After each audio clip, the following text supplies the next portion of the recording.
All right, so you're a next gen leader, huh?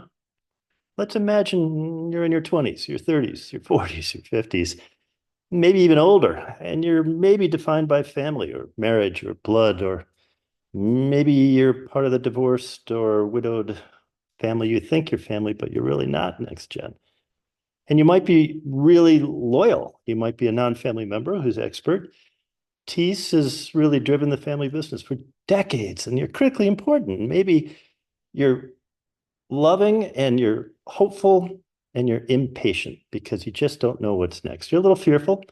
You might feel lonely. You might lack some career clarity. You also maybe don't know what the real assets are, the financial capital in those assets. In fact, it could be something that's withheld from you by the trustee advisors or your parents or grandparents. It could be somebody who maybe hints at some distributions, but you really don't know what they are. What that means is you're pretty impatient. You're hopeful, but uncertain, full of anxiety. And you might think you're alone. Well, you're really not.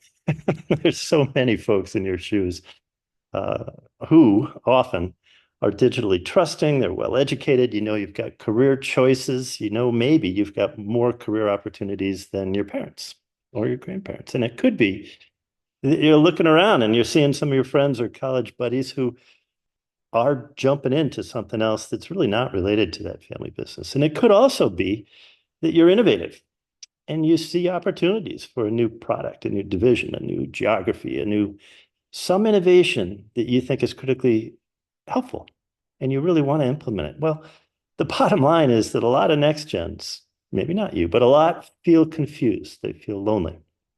They think, oh, I'm impatient. I've got all these questions about financial stuff, retirement, investments, distributions, trusts, philanthropy.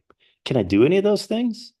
You may or may not want to work in your family business. There's this old myth that you need to work elsewhere before you work in your family business. Well, maybe that's true for you, and maybe it's not important to you. So you may want to innovate in some manner, but you're so overwhelmed. You feel a little uncertain, you're lonely, you're confused. And what do you need? Two things: a little self-awareness. I'm a business psychologist, so I'm going to give you a couple of things.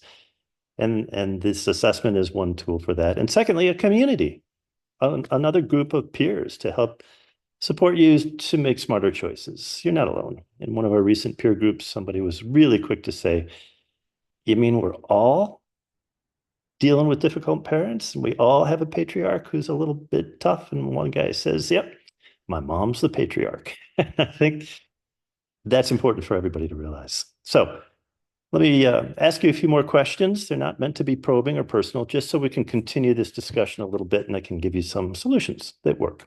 Here we go.